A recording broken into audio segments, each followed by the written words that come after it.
Este es un nuevo video sobre esta implementación en Unity en lenguaje C# de un proyecto de programación orientada a objetos. En la tarjeta de la esquina y en la descripción está la lista de reproducción donde voy a ir colocando todos los videos, y si recién llegás podés empezar desde el principio a ver la evolución de esta serie. En este video finalmente vamos a empezar a hacer algo en Unity, porque llevamos 4 videos o 5 hablando de cosas importantes, ¿no? Porque es que todo esto en realidad, lo más importante de esta serie no es el tutorial en sí de cómo hacer este proyecto, sino es todo el análisis de por qué se están haciendo las cosas. Porque eso es lo poderoso, es lo que permite tomar ese conocimiento y transformarlo en otra cosa para resolver cualquier tipo de problemas. Acá tengo una simulación con 2 hormigueros que, por cierto, están muy cerca uno del otro, o sea que se van a pelear enseguida. Puedo ejecutar el turno y bueno, esto vamos a empezar a implementarlo en Unity. En este video en particular vamos a empezar por la interfaz gráfica, o sea, estos botones de aquí, probablemente imprimir algunos mensajes en consola. No vamos a generar las casillas, eso lo vamos a dejar para más adelante, pero ya por lo menos queremos tener varias cosas preparadas. Por ejemplo, importar TextMesh Pro. Para empezar, crear el proyecto, importar TextMesh Pro, crear el canvas, hacer que se escale automáticamente con el tamaño, colocar los botones y quizás crear un script de control para que estos botones ejecuten esas funciones definidas dentro de ese script, y posteriormente, mucho más adelante en la serie, estos botones van a tener un impacto sobre el modelo de la simulación. Así que, sin más preámbulos, estoy aquí, tengo Unity Hub abierto con esta versión de Unity. Siempre trato de tener la última versión de Unity, ahora seguramente la tengo desactualizada, pero bueno, voy a crear un proyecto en 3D llamado Ant Wars y le voy a dar a crear. Mientras miro incómodamente a la cámara mientras se carga. No, voy a pausar. Esto lo voy a pausar.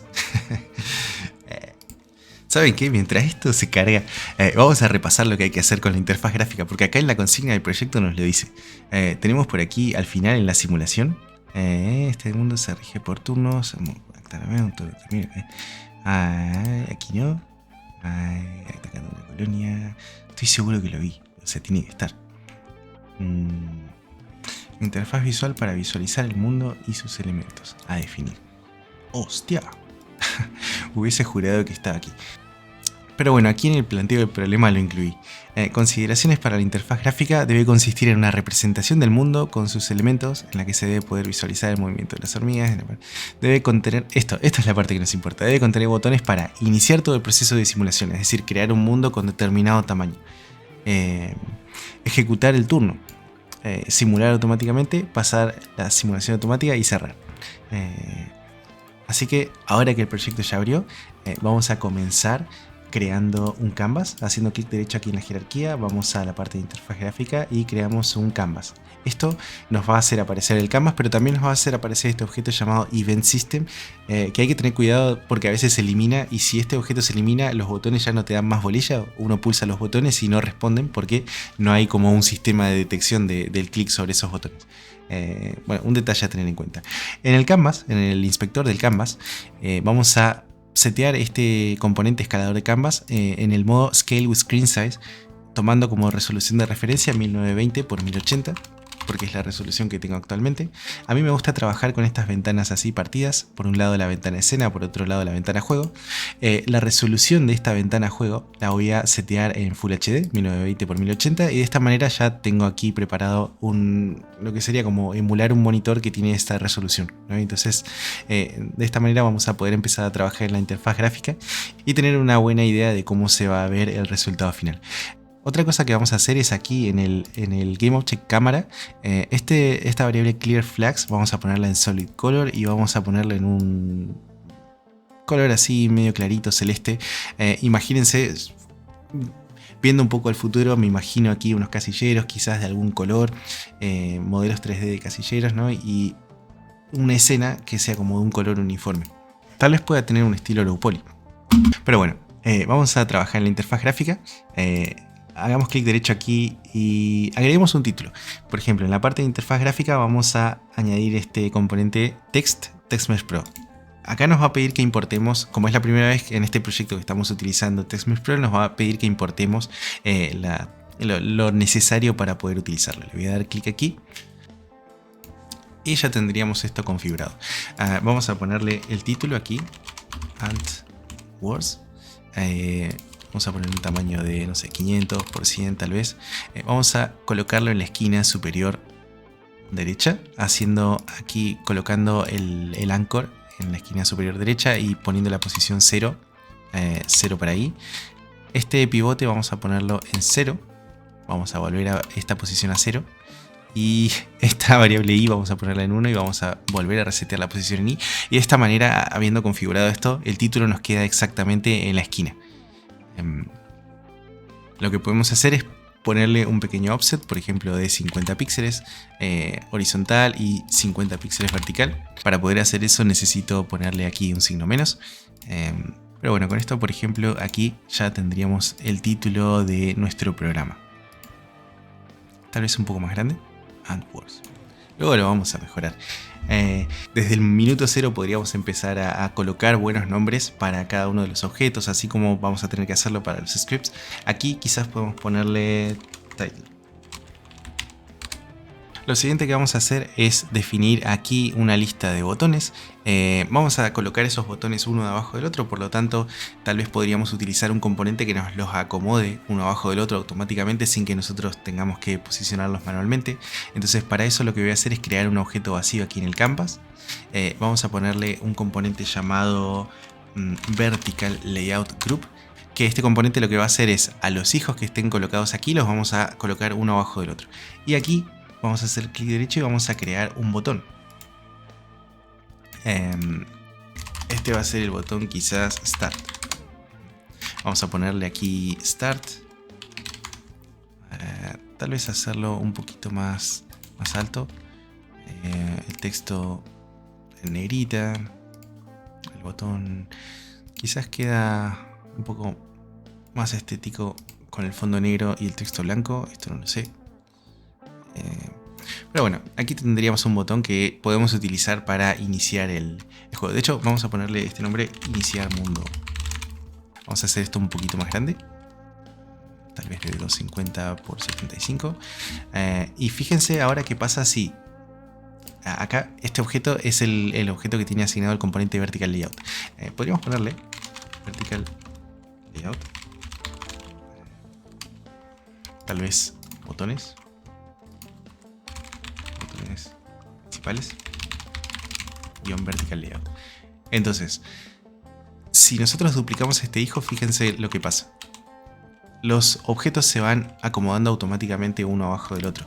Y aquí en el componente Vertical Layout podemos acomodar esos elementos centrados, podemos establecer un espacio que queremos que haya entre cada uno de los objetos, podemos establecer como un margen, no es un margen sino como un espaciado, a partir del cual arrancan los elementos, pero bueno, esto nos permite configurar ciertos parámetros. Entonces tengo aquí las consideraciones para la interfaz gráfica, lo voy a colocar en el otro monitor. Necesitamos un botón para iniciar el proceso de simulación, que sería este, iniciar mundo. Necesitamos otro que sea para ejecutar un turno. Entonces el siguiente botón sería ejecutar turno. Ejecutar turno. Y bueno, le cambiamos el texto, por supuesto. Ejecutar turno. El siguiente botón sería para simular automáticamente. Vamos a ponerle simulación automática. El siguiente botón sería para parar la simulación. Parar simulación. Y el último botón para salir. Genial. Ya tenemos los botones. Vamos a colocar estos botones aquí quizás en la esquina superior derecha. Otra cosa que podemos hacer es al padre de todos los objetos que tiene el componente Vertical Layout, podemos asignarle un componente imagen como para que tenga un fondo de color. Aquí estamos viendo que este es el objeto padre, lo cual, bueno, no está mal, pero quizás podríamos hacer que tome el tamaño en función de la cantidad de hijos que tenga. Fíjense, acá por ejemplo le podemos añadir un componente que se llame Feeder, Content Size Feeder, como Content Size Feeder. Aquí en Horizontal Fit podemos ponerle tamaño mínimo y en Vertical Fit tamaño mínimo. Y de esa manera, si se fijan, a ver, creo que podemos ver esto aquí. Ahora, el tamaño de este objeto es el mínimo tamaño que engloba todos los objetos. Y si añadimos un nuevo botón, por ejemplo, ese tamaño aumenta, como que cambia dinámicamente y se adapta. Otra cosa que podríamos hacer quizás es setear un margen aquí como para que se vea un poco el fondo. Eso lo podríamos hacer con el padding, tal vez poniendo 10 de padding aquí, 10 aquí, 10 aquí y 10 aquí. Creo que así ya podría estar bastante decente. Ahora, vamos a ponerle el punto de pivote a este objeto aquí en esta esquina superior derecha, y de esa forma colocar ese punto de pivote aquí en esta otra esquina. Entonces, empecemos por el punto de pivote en la esquina superior derecha dentro del objeto. Para eso, con el objeto seleccionado, aquí donde dice pivote, ponemos 1. Fíjense, observen esto, cómo se desplaza el punto de pivote.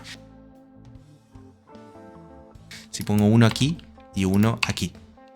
Es decir, si estamos en 0,5, 0,5, estamos en la mitad horizontal y vertical del tamaño del objeto, que recuerden que dependía de la cantidad de hijos, porque así lo definimos con el componente ContentSizeFitter. Pero si lo ponemos en 1, en la componente X, es como que se va al máximo tamaño. Y si esto estuviese en 0, se va al mínimo tamaño. Entonces lo ponemos en 1, 1 y tenemos el punto de pivote ahora aquí, ¿no? Y si quisiéramos girarlo, ahora todo giraría respecto a ese punto. Pero bueno, lo siguiente que podríamos hacer es colocar el anchor point en la esquina superior derecha y resetear las posiciones en 0, 0. Y de esa manera tenemos que el punto de pivote va a estar colocado exactamente en la esquina superior derecha del canvas. Con esto ya tenemos bastante, digamos, o sea, le damos a play. Tenemos los botones, obviamente no hacen absolutamente nada, pero podemos cliquearlos. Tal vez lo que podríamos hacer es para estos botones definir un poco mejor estos parámetros, como para que se vea que uno está interactuando con esos botones. Quizás podemos poner este color en blanco, pero hacer que su color normal sea este de aquí. Tal vez el botón en su color normal, mientras que si pasamos el cursor por encima, podría ponerse de este color, quizás verde. Si lo presionamos ahí y seleccionado igual al normal, quizás. Copio el color, lo pego. A ver, vamos a darle a play cómo se ve esto.